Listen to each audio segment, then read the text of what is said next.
আজকে শিক্ষামন্ত্রী এমন একটা সুখবর দিয়েছেন যেটা অনেকেই এখনো ঠিকভাবে বুঝতে পারেনি, কিন্তু এই সিদ্ধান্তটা সত্যি হাজার হাজার শিক্ষার্থীদের জীবন বদলে দিতে পারে।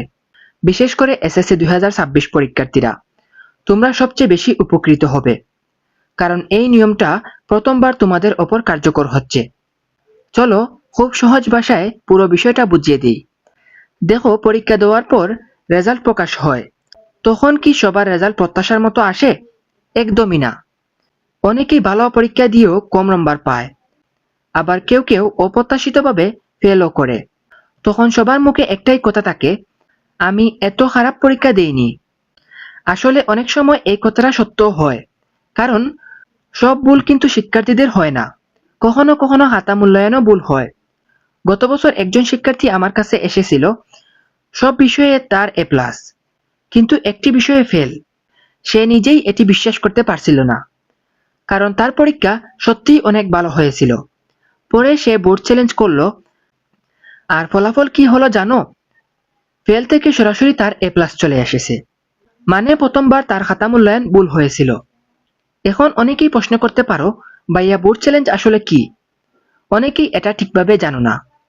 যদি তোমার মনে হয় তোমার রেজাল্ট তোমার পরীক্ষার সঙ্গে মিলছে না, তাহলে তুমি বোর্ডে আবেদন করতে পারো। এটাকেই তোমার বোর্ড চ্যালেঞ্জ বা পুনর্নিরীক্ষণ বলে। কিন্তু এতদিন একটা সমস্যা ছিল, আগে বোর্ড কি করতো জানো? শুধু নম্বর যোগ করে দেখতো। মানে 1 নম্বর প্রশ্নে কত, 2 নম্বর প্রশ্নে কত, 3 নম্বর প্রশ্নে কত, এসব যোগ করে দেখতো। যোগফলে ভুল হয়ে থাকলে ঠিক করত, আর যোগফলে ভুল না থাকলে খাতা আর দেখতই না। এই কারণেই এত আবেদন হওয়ার পরেও খুব কম শিক্ষার্থীর রেজাল্ট পরিবর্তন হতো। কিন্তু এইবার সবচেয়ে বড় সুখবর এখানেই। এবার শুধু নম্বর যোগ করেই শেষ হবে না, এবার পুরো উত্তরপত্র আবার মূল্যায়ন করা হবে। মানে শিক্ষক ঠিকভাবে খাতা দেখছেন কিনা, কোনো উত্তরে নাম্বার কম দিয়েছেন কিনা, কোনো প্রশ্ন বাদ পড়েছে কিনা, সবকিছুই আবার দেখা হবে। এই সিদ্ধান্তটাই আসলে সবচেয়ে বড় পরিবর্তন। আমি ব্যক্তিগতভাবে এই সিদ্ধান্তটাকে অনেক ভালো মনে করি, কারণ এতে প্রকৃত মেধাবীরা তাদের প্রাপ্য নম্বর পাওয়ার সুযোগ পাবে। বিশেষ করে যারা 1-2 নম্বরের জন্য ফেল করেছে, তাদের জন্য এটা বিশাল সুযোগ। এবার একটা গুরুত্বপূর্ণ বিষয় বলি।